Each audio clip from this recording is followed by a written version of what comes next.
everybody. Hope you're having the best day of your life. If you woke up in America this morning, congratulations. It is my belief that you are the 1% of all time.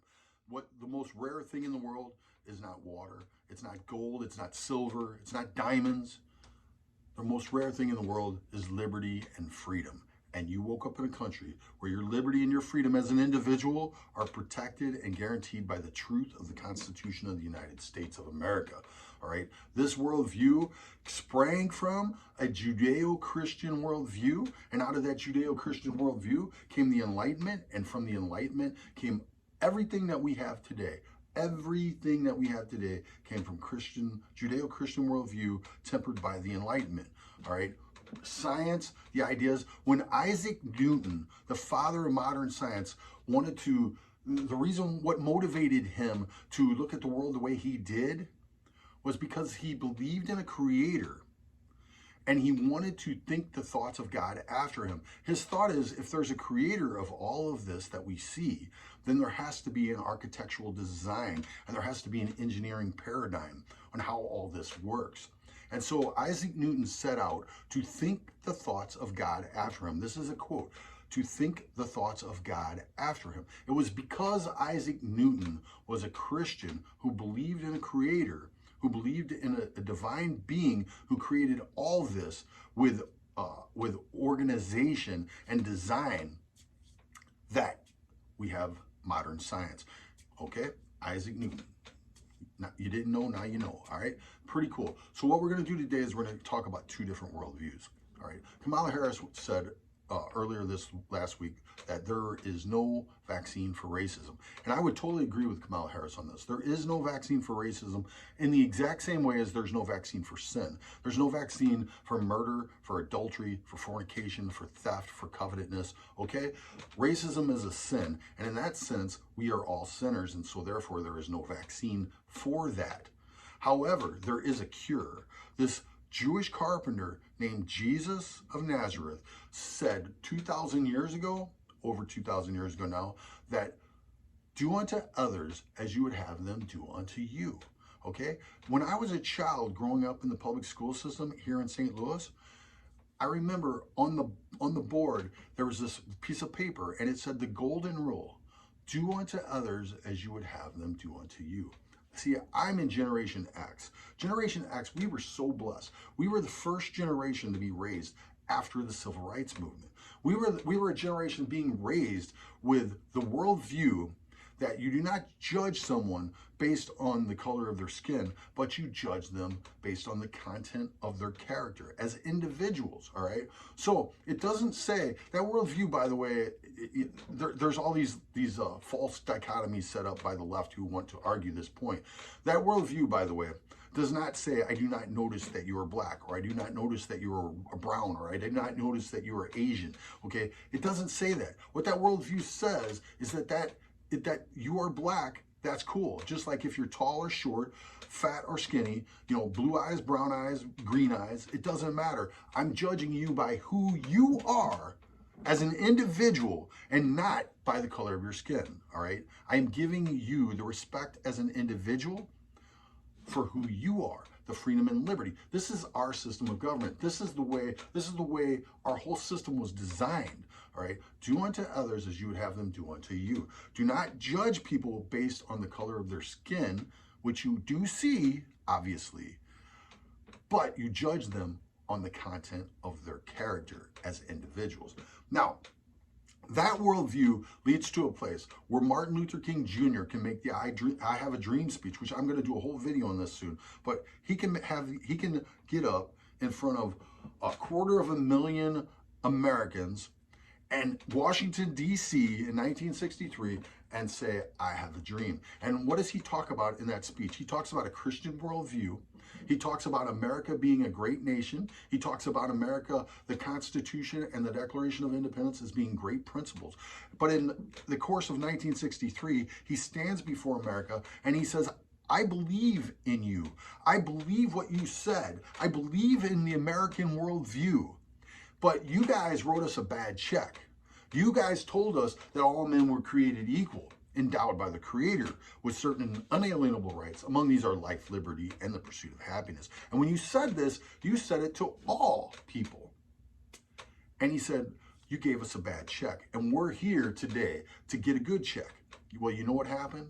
Martin Luther King Jr., a man of peace, a man of forgiveness, a man of a Christian worldview.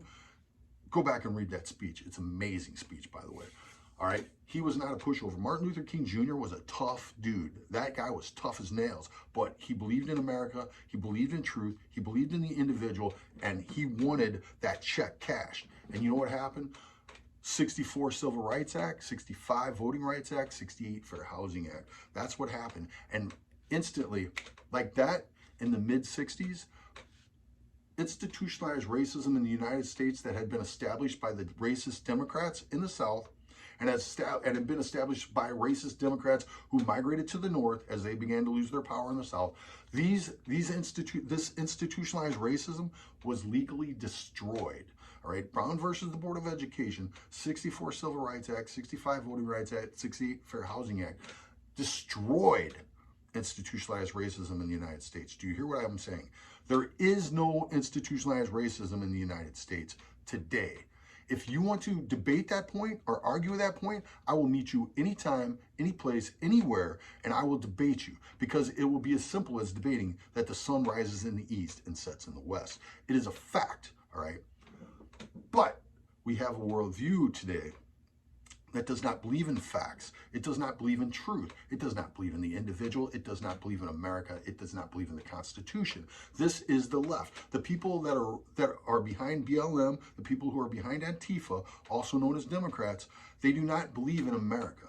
They do not believe in the truth. They do not believe in the individual. They do not believe what Martin Luther King Jr. said that day, all right, in Washington, D.C., all right.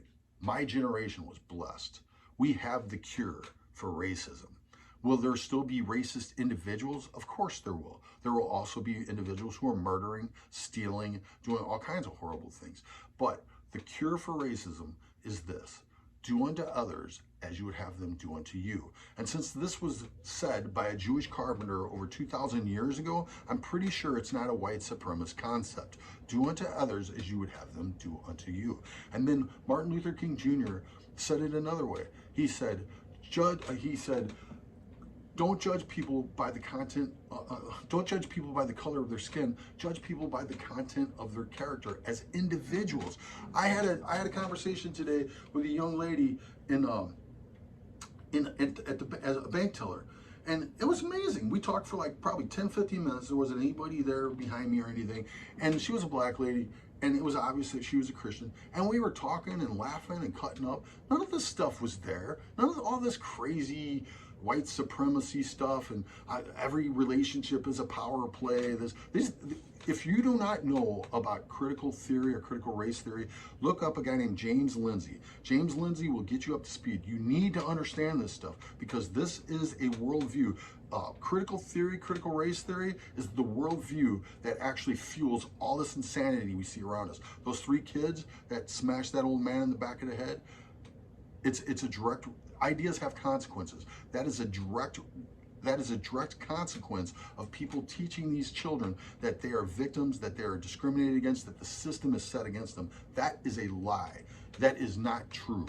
In America today, that is absolutely not true. My generation was raised in this time. Judge people by the content of their character, not the color of their skin. Do you notice the color of the skin? Of course you do. You also notice if they're tall, if they're short, if they're fat, if they're skinny, if they're blue eyes, green eyes, so forth and so on.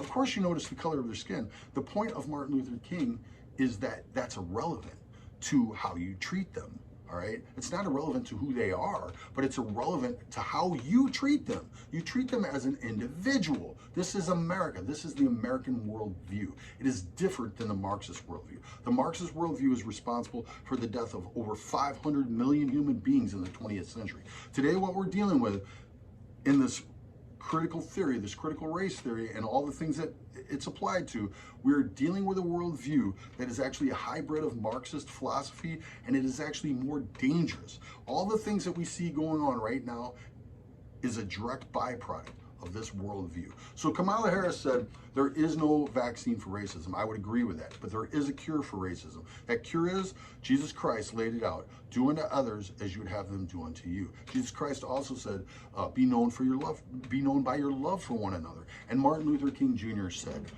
do not judge people based on the color of their skin, but on the content of their character. If you do these things, you will overcome racism. There is no institutionalized racism in America. That is a lie. All white people are not racist. That is a lie. America is not racist. That is a lie. Western civilization is not racist. That is a lie. There is the idea of the individual is real and truthful. It is not a lie. They deny that the individual is real. They want to break everything down to only race. It's crazy. All right. Okay. And the concept of truth is real also. All right. So this is what we're dealing with today. Remember this. These crazy times we're living in, treat people with respect. These crazy times we're living in, do unto others as you would have them do unto you. Thank you, Jesus. These crazy times that we're living in, do not judge men based on the color of their skin, but on the content of their character. It's amazing what this will do on an individual level. But people, get yourselves up to speed on these theories that are fueling all this hatred and violence that we see everywhere. We got to fight against this, all right? Now, you guys like what you've been hearing, please like, subscribe, comment, and share my videos. And hey, I gotta have a shout out to my son, Joseph, out there. I know you're traveling, Joseph. I know you're driving everybody in the car right now crazy because you're yelling and screaming, but your daddy loves you, boy. I can't wait to see you soon. Your daddy loves you. Please smile and sing songs to this little boy. Your daddy loves you, Joseph. All right, love you guys. Oh, Trump 2020, baby. Peace.